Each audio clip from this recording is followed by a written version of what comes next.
वर्तमान की दुनिया के दोस्तों नमस्कार, मैं अखिलेश कुमार। अब हम बात करेंगे यूपीएससी सीएससी 2022 सामान्य अध्ययन प्रथम प्रश्न पत्र प्रश्न संख्या 10 की। यह प्रश्न है, भारत के जनजातीय समुदायों की विविधताओं को देखते हुए किस विशेष संदर्भ के अंतर्गत उन्हें किसी एकल श्रेणी में माना जाना चाहिए। 150 शब्द में उत्तर दें। इधर आप लगातार देख रहे हैं कि यूपीएससी आदिवासी समुदाय पर और शहरीकरण पर प्रश्न पूछे जा रही है। हर साल कुछ ना कुछ प्रश्न आ रहे हैं, तो ये अच्छा होगा कि इस पैटर्न को समझना और इस पैटर्न से संबंधित इन दोनों पक्षों पर, ये दोनों विषयों पर अपनी तैयारी अच्छी तरीके से रखिए। तो संभव है कि सोसाइटी के 2 क्वेश्चन आप अगले एग्जाम में भी एक ही पेपर में पाएंगे और उसको हल करना आपके लिए आसान होगा, लेकिन उसकी एक बेहतर समझ, उसके सभी पक्षों को समझना, सभी पक्षों को पढ़ना जरूरी है। और ये मेरी सलाह है कि आप इस पर विशेष ध्यान दीजिए कि एक तो शहरीकरण की जो स्थिति है उसमें भी शहरीकरण की समस्या के संदर्भ में ही प्रश्न पूछे जाते हैं, और दूसरा जो है आदिवासी समाज से संबंधित प्रश्न होता है। और खासकर आदिवासी समाज से संबंधित जो प्रश्न होता है उसका भी कहीं ना कहीं जो झुकाव होता है वो मेन स्ट्रीम जो सोसाइटी है उससे कितना अलग है, किस तरह का है, क्या क्या विशेष प्रावधान है, उसके लिए संविधान क्या कहता है। और इसके अलावा शहरीकरण का संदर्भ में जो प्रश्न पूछे जाते हैं उसमें भी सामान्य रूप से जो भूमंडलीकरण के दौर में जो विकास हुआ है, जिस तरह का शहरीकरण हुआ है, उसमें जिस तरह का उद्योग, अर्थव्यवस्था और तमाम तरह के जो अन्य क्षेत्र हैं विकास के, उनका क्या योगदान रहा है शहरीकरण के पहलू में, और शहरीकरण के चलते शहरों में कौन कौन सी नई समस्याएं पैदा हुई हैं या कैसे नए शहर विकसित हुए हैं, इन सब पे सवाल लगातार पूछे जा रहे हैं। तो इसकी एक विस्तृत तैयारी आपको करनी चाहिए समाज के पेपर के इस अंश के रूप में। यह प्रश्न है, इस प्रश्न में मूल रूप से जो ये पूछ रहे हैं कि भारत के जो जनजातीय समुदाय हैं उन समुदायों की विविधताओं को देखते हुए किसी विशिष्ट संदर्भ के अंतर्गत उन्हें किसी एकल श्रेणी में माना जाना चाहिए। इस प्रश्न में एक बात तो मुझे यह समझ में आ रही है कि जनजातीय समुदाय हमारे देश में, पूरे देश में बिखरा हुआ है, अलग अलग इलाकों में इसका संकेंद्रण है, और हर समुदाय की अपनी संस्कृति, अपनी भाषा और अपनी विविधता के जो तमाम पैमाने हैं वह उसमें हैं। विकास के अलग अलग स्तर हैं, उसमें विविधता की अलग अलग स्थितियां हैं। ऐसे में लेकिन बावजूद इसके कुछ ऐसी चीज़ें कॉमन हैं, कुछ ऐसी चीज़ें हैं जो उन्हें अपने आप में यूनिक बनाती हैं, उन्हें जनजातीय समुदाय के रूप में परिभाषित करती हैं। तो इस संदर्भ में हमें उनकी विविधता को देखते हुए उसमें उन विविधता के अंतर्गत जो जनजातीय समुदाय के बीच में एकता के जो पक्ष हैं उसमें कुछ ऐसे जो पहलू हैं जनजातीय समुदायों के, जो कि दरअसल उन्हें अपने आप में हम उन स्थितियों के द्वारा, उन पक्षों के द्वारा हम समस्त जनजातीय समुदायों को परिभाषित कर सकते हैं। उन जनजातीय समुदायों की एकल श्रेणी के रूप में उसे माना जाना चाहिए। इस संदर्भ में यह प्रश्न है।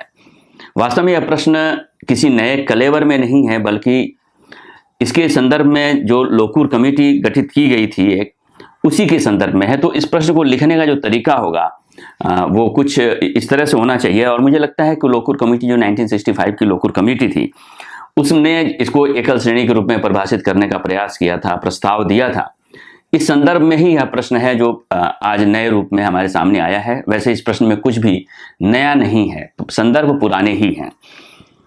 भारत में इसका उत्तर जो लिखना होगा वो इस तरह से हो सकता है कि आप कुछ इंट्रोडक्शन में आप इस समय भारत में जो जनजातीय समुदाय है उसकी स्थिति क्या है, संख्या क्या है, देश में योगदान क्या है, कितना प्रतिशत जनसंख्या है, उसकी सबको आप शॉर्ट में लिख सकते हैं।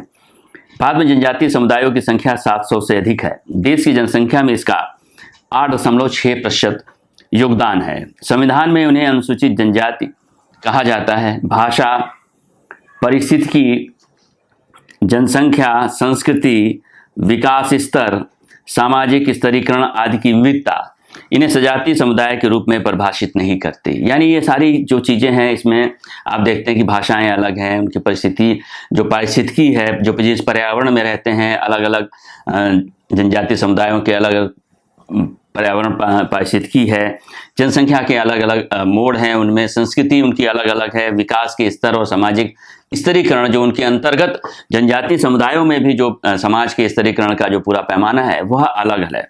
और ऐसे में ये उन्हें विविधता प्रदान करते हैं, और इस तरह से ये विविधता जो है वह उन्हें किसी एक जनजातीय समुदाय के रूप में स्थापित करने की जो बात होती है, उस परिप्रेक्ष्य में अगर हम देखते हैं तो यह एक सजातीय समुदाय के रूप में परिभाषित नहीं करती, यानी बल्कि इन्हें अलग अलग समुदायों के रूप में, अलग अलग जनजातीय समुदाय के रूप में परिभाषित करती है। लेकिन इस समुदाय की कुछ विशिष्टताएं भी हैं। उन विशिष्टताओं के आधार पर 1965 में लोकुर समिति ने एकल श्रेणी के रूप में परिभाषित करने की कोशिश की, जिसके निम्नलिखित मापदंड तय किए गए। मुझे लगता है कि लोकुर कमेटी के जो सुझाव थे, जो मापदंड थे, वह इस प्रश्न का सबसे बेहतर उत्तर हो सकते हैं, ऐसा मेरी समझदारी बनती है। इसमें जो सुझाव थे वो थे आदिम विशेषता के संकेत, यानी अपनी सीमित आवश्यकताओं के लिए प्रकृति पर निर्भरता। यह समस्त आदिवासी समुदाय की सबसे प्राथमिक चीज है। इसके अलावा विशिष्ट संस्कृति, यानी अपनी संस्कृति, रहन सहन की विशिष्ट जीवन शैली। यह जो पूरे विभाग हैं, ये जो पूरा बंटवारा है, जो एकल श्रेणी रखने का जो तरीका है वह इस आधार पर है क्योंकि जो मुख्य धारा की का जो समाज है, उस मुख्य धारा के समाज में जहाँ पे हम लोग रहते हैं, उस मुख्य धारा के समाज से यह समाज जो है, आदिवासी समाज जो है, वह काफ़ी कुछ अभी भी अलग रह गया है।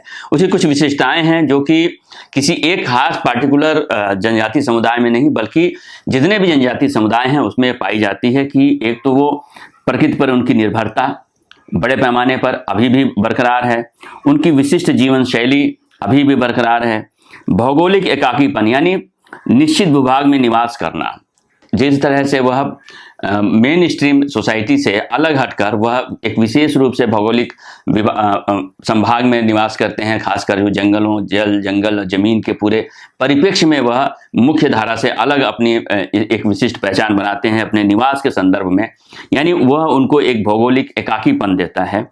अन्य समुदायों से संपर्क करने में संकोच, यानी बाहरी समुदायों में घुलने मिलने में ये अनिच्छुक होते हैं।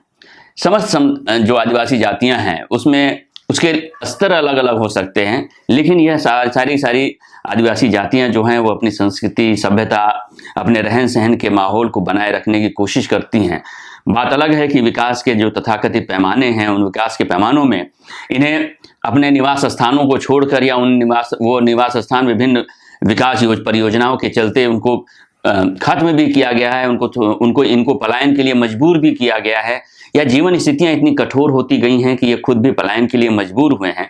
बावजूद इसके ये अपनी पहचान के लिए, अपने निवास स्थान के लिए, अपनी संस्कृति के लिए इनके अंदर एक खास तरह का आग्रह पाया जाता है, और यह आग्रह जो है वह इन्हें अन्य जो समुदाय हैं समाज के, उनसे मिलने में अनिच्छा की स्थिति पैदा करता है। अभी भी भारत में खासकर अंडमान निकोबार के क्षेत्र में कुछ ऐसी आदिवासी जनजातियां हैं जो अभी भी मुख्य धारा के लोगों से मिलना पसंद नहीं करती हैं, और मिलती भी नहीं हैं, बल्कि उनके साथ एक संघर्ष की स्थिति रहती है।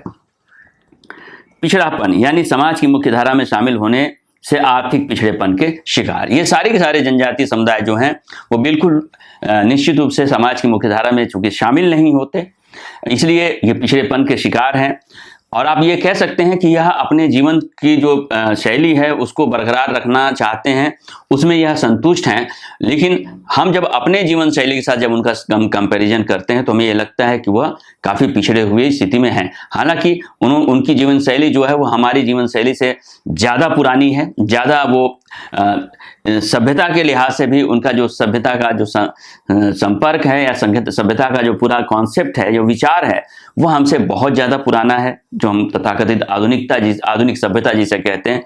लेकिन वह उसमें खुश रहते हुए भी, हालांकि हम जिस नज़रिए से समाज के विकास को देखते हैं, आर्थिक विकास को देखते हैं, उसमें यह स्पष्ट होता है कि वह समाज की मुख्य धारा से पिछड़े हुए हैं और आर्थिक पिछड़ेपन के शिकार हैं।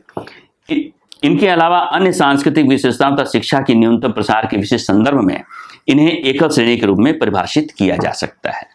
यह मुझे लगता है कि प्रश्न का सबसे उचित जवाब हो सकता है, और आप इसको इस नज़रिए से भी लिख सकते हैं। शुक्रिया। अगर वर्तमान की यह पहल आपको पसंद आई हो तो हमारे वीडियो को लाइक करें और चैनल को सब्सक्राइब करें। शुक्रिया।